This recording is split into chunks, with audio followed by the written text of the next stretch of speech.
Delhi police ये समझ ले, हम यहाँ 9 दिन से शांति से बैठे हुए हैं, हमने कोई व्यवस्था खराब नहीं की है। तो ये वार्निंग देने का मतलब क्या है? पहले से कुछ डिसाइड करके रखा है क्या आप लोगों ने? हिंदू मुस्लिम की राजनीति,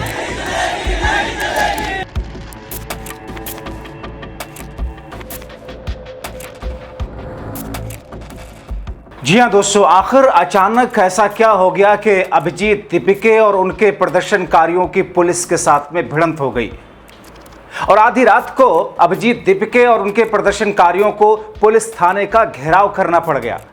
मगर इस वक्त चिलचिलाती धूप में 48 डिग्री टेम्परेचर में जंतर मंतर पर अचानक जनसैलाब कैसे आया?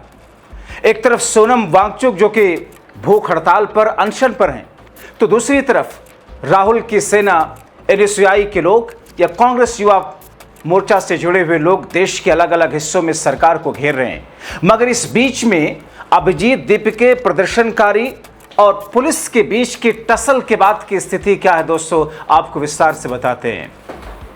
दोस्तों, दरअसल भारतीय जनता पार्टी और केंद्र की मोदी सरकार को ऐसा लग रहा था कि हम इन्हें जंतर मंतर पर प्रदर्शन की इजाजत दे देते हैं।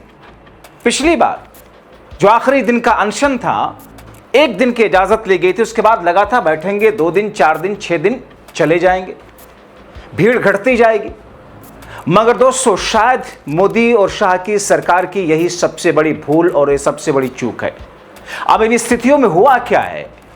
क्योंकि जंतर मंतर पर एक तरफ देश के बड़े साइंटिस्ट, विश्वविख्यात सोनम वांगचुक जो कि भूख हड़ताल पर अनशन पर बैठ गए हैं, कई सारे समाजसेवी, कई सारे पत्रकार उनकी टीम को ज्वाइन कर चुके हैं, तो दूसरी तरफ पुलिस से, प्रशासन के साथ में मिलकर के सरकार या उनसे जुड़े हुए लोग कुछ ऐसा तिकड़म अपना रहे हैं जिससे कि यहां से अनशन खत्म किया जा सके। क्योंकि सोनम वांगचुक के जंतर मंतर पर पहुंचने के बाद स्थितियां बदल रही हैं। दोस्तों, अभिजीत जंतर मंतर पर मोदी शाह को चैलेंज करते हुए इस बीच में हिंदू मुस्लिम की राजनीति को ध्वस्त करने का नारा लगवा रहे थे और ऐसी स्थिति में जंतर मंतर से निकलने वाली गूंज लोक कल्याण मार्ग पर प्रधानमंत्री का जहां पर आवास है, अपने आलीशान बेडरूम में आराम कर रहे होंगे, आवास की गूंज तो वहां तक भी पहुंची होगी। अमित शाह का, केंद्रीय गृह मंत्री अमित शाह का आवास, आराम फरमा रहे होंगे बेडरूम में जिस वक्त नारेबाजी हो रही थी, गूंज वहां तक भी पहुंची होगी। मगर तभी पुलिस में आती, हरकत में आ जाती है। न जाने उसे क्यों लगा जैसे ये तो उनके आकाओं के खिलाफ हो रहा है। पुलिस ने व्यवस्थित करने के नाम पर तितर बितर करना शुरू किया। पहले देखिए कैसे हजारों की संख्या में आधी रात के सन्नाटे को चीरते हुए अभिजीत और उनकी टीम की आवाज एक दहाड़ की तरह लग रही थी। हिंदू मुस्लिम की राजनीति, हिंदू मुस्लिम की राजनीति, हिंदू मुस्लिम की राजनीति, हिंदू मुस्लिम की राजनीति।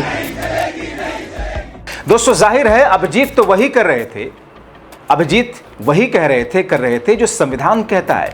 मगर पुलिस को ये तो शायद चुभ रहा होगा। 10 दिन से हम यहाँ शांति से बैठे हुए हैं, ये अनाउंसमेंट क्यों की जा रही है? क्या पुलिस ने कोई प्लानिंग करके रखी है क्या? जानबूझकर यह अनाउंसमेंट क्यों करी जा रही है कि हमारे लोग बाकी जगह ना जाए या परेशान ना करें? हम किसी को कोई परेशानी नहीं कर रहे। आपके प्रोटेस्ट के अलावा 3 प्रोटेस्ट और हैं। आपसे अनुरोध है कि आप उनके प्रोटेस्ट में जाकर व्यवस्था को खराब ना करें। आप अपने प्रोटेस्ट से संबंध रखें, दूसरे के प्रोटेस्ट में जाकर व्यवस्था को खराब ना करें। बीजेपी के प्रोटेस्ट से यहाँ 9 दिन से बैठे, किसी ने व्यवस्था खराब की? किसी ने व्यवस्था खराब की क्या? किसी ने व्यवस्था खराब की? तो ये पुलिस वाले क्यों बोल रहे हैं व्यवस्था खराब कर रहे?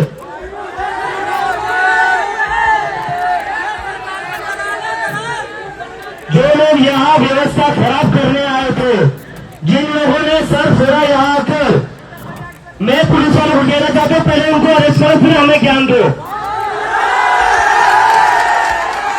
उनको अरेस्ट करने की आपकी हिम्मत नहीं है। जो लोग सच में व्यवस्था खराब कर रहे हैं, उनको तो आप अरेस्ट नहीं कर रहे हो। उस पर मुझे कहा गया कि इसमें हम क्या कर सकते हैं। दिल्ली पुलिस ये समझ ले, हम यहाँ 9 दिन से शांति से बैठे हुए हैं, हमने कोई व्यवस्था खराब नहीं की है, और जिन लोगों ने व्यवस्था खराब की है पुलिस उनको अरेस्ट नहीं करती है। मगर दोस्तों एक और बात आपको बताऊं, आप सोचेंगे कि सरकार क्या क्या तिकड़म कर रही है अभिजीत के आंदोलन और सोनम वांगचुक के अनशन को खत्म कराने के लिए। पुलिस से अभिजीत की भिड़ंत के बाद में क्या कहा अभिजीत दीपिके ने, वो आपको पहले सुनवा देते हैं। मगर उससे पहले इस बीच में एक और अपडेट आपको दे दूं, जिसमें अभिजीत ने अपने एक्स पर जो लिखा है कि सोनम वांगचुक के भूख हड़ताल के ऐलान के बाद दिल्ली पुलिस ने जंतर मंतर पर सफाई की सुविधा बंद करा दी। सोचिए, साफ सफाई की सुविधा बंद करा दी, पानी का कनेक्शन काट दिया, साफ सफाई के कोई उपाय नहीं है।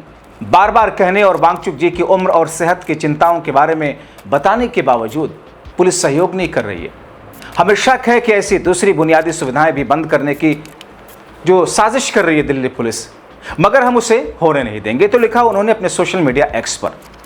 लेकिन अभिजीत अपनी टीम के साथ पुलिस थाने के बाहर गए, घेराव किया, नारेबाजी की, पुलिस से रिक्वेस्ट की, मगर पुलिस ने उल्टा अभिजीत की टीम को वहां से किस तौर पर तितर बितर करने की कोशिश की, भगाने की। यह स्थिति है देश की, दिल्ली, राजधानी दिल्ली की गृह मंत्रालय की पुलिस की, क्योंकि दिल्ली की पुलिस, वैसे भी अब दिल्ली में भारतीय जनता पार्टी की सरकार है, दिल्ली की पुलिस भी होती तो वही करती, लेकिन केंद्रीय गृह मंत्रालय के अधीन आती है दिल्ली की पुलिस। सुनिए अभिजीत दीपिके किस तौर पर क्या दर्द और पीड़ा बयान कर रहे हैं पुलिस के अत्याचारों का, उनके शब्दों में। अभी हम जंतर मंतर के पुलिस बूथ जो है उसके बाहर खड़े हुए हैं, क्योंकि हम पुलिस से रिक्वेस्ट कर रहे हैं कि सोनम वांगचुक जी आज अनशन पर बैठे हुए हैं, और यहाँ पर जो 2 पब्लिक वॉशरूम्स है वो बहुत ही ज़्यादा गंदे, ये लोग साफ़ सफाई भी नहीं करवा रहे अथॉरिटीज़, और ऊपर से पानी भी रोक रखा है। तो इसकी वजह से हमारी ये रिक्वेस्ट थी कि सोनम वांगचुक जी जो इतनी बड़े एजुकेशनिस्ट है, इंडिया के साइंटिस्ट है, one of the most recognized, और रमन मैग्सेसे अवार्डी भी है, तो ऐसे इंसान को तो मतलब एक टॉयलेट, पोर्टेबल टॉयलेट तो मिल ही सकता है ना। लेकिन इसमें भी पुलिस कह रही है कि अलाउड नहीं है। अब मोबाइल टॉयलेट क्यों अलाउड नहीं होता है? मोबाइल टॉयलेट का मतलब क्या होता है? तो मतलब अभी हम बेसिक राइट्स के लिए भी यहाँ पर झगड़ रहे हैं, तो अभी हम उम्मीद करते हैं कि पुलिस इसकी परमिशन देगी। भले ही हम दोपहर से इनको बोल रहे हैं कि प्लीज़ एक पोर्टेबल टॉयलेट लगाने दीजिए, क्योंकि वो अनशन पर बैठेंगे तो उनके लिए पॉसिबल नहीं होगा दूर पर कहीं जाने के लिए। तो एक बस रिक्वेस्ट है हमारी कि यहाँ पर पोर्टेबल एक टॉयलेट सोनम सर के लिए होना चाहिए, जो उनका एक बेसिक राइट है। तो मुझे तो समझ नहीं आ रहा कि अथॉरिटीज़ का क्या करना चाहती है। स्वच्छ भारत अभियान का नारा देते हो, जहाँ शौच वहाँ शौचालय का नारा देते हो, और यहाँ एक पोर्टेबल टॉयलेट नहीं लगाने दे रहे हो उस इंसान के लिए जो अनशन पर बैठा हुआ है, जो इंडिया का बहुत बड़ा साइंटिस्ट है और एजुकेशनिस्ट है। सर उनके साथ लेडीज भी है, उनको भी तो अनकंफर्टेबल है, इन्फेक्शन का भी तो चांसेस है। मगर दोस्तों इस बीच में एक और खबर आई कि सरकार, पुलिस प्रशासन जंतर मंतर पर युवाओं को आने से रुकवा रही है। ठीक वैसे ही जैसे राजस्थान के कोटा में बीते दिनों राहुल गांधी जब युवाओं के लिए, छात्रों से संवाद करने के लिए, पेपर लीक के मामले से जुड़े हुए दूसरे मुद्दों को, उनके समाधान के लिए एक आंदोलन करने के लिए शुरुआत करने गए थे राजस्थान के कोटा में।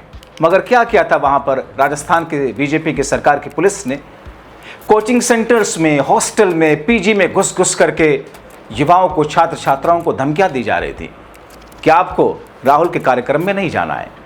अब सोचिए, अगर सरकार, पुलिस प्रशासन इस तौर पर कदम उठा रहे हैं तो इसका मतलब यह है कि कहीं ना कहीं जो आंदोलन, कहीं ना कहीं जो मुहिम की शुरुआत हुई है और जिस तरीके से हुंकार भरी जा रही है, वो सत्ता पक्ष के सीने पर सांप लुटाने वाला नहीं है। सत्ता पक्ष के सामने, उनके उन तिक्रमों के सामने एक बैरिकेडिंग लगाने वाली जैसी बात है। ठीक वैसे ही बीते 2 दिनों से दिल्ली एनसीआर के साथ साथ बीजेपी शासित राज्यों में अभिजीत और राहुल के सेना के आंदोलन में जाने से रोका जा रहा है। और तभी अभिजीत ने देश को, युवाओं को फिर से अपील कर दी। उन्होंने सरकार के दबाव में न आने का आह्वान करते हुए क्या अपील की थी अब से ठीक 2 दिन पहले, सुनिए। आज मैं आप लोगों से अपील करना चाहता हूँ, रिक्वेस्ट करना चाहता हूँ। सोनम वांगचुक सर आज हंगर स्ट्राइक पर बैठे हैं। नीट में जो बच्चों ने सुसाइड की, उनको जस्टिस दिला रही है। पिछले 9 दिन से हम जंतर मंतर पर बैठे हुए हैं। बहुत धूप थी, फिर भी हम हिले नहीं। पिछले 2-3 दिन में यहाँ पर बारिश भी हुई, तूफान भी आया, but still we did not move, and we are not going to move until the student get justice.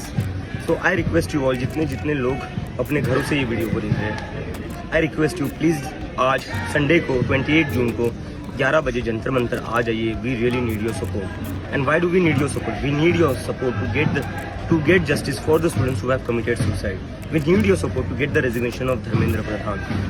It's very sad that even after 20 suicides, Sonam Wangchuk sir को हंगर स्ट्राइक पर बैठना पड़ रहा है. रेजिग्नेशन तो एक पेपर लीक के बाद ही हो जाना चाहिए था, एक सुसाइड के बाद ही हो जाना चाहिए था, लेकिन उसके बाद भी इस गवर्नमेंट में ज़रा सी भी शर्म नहीं है.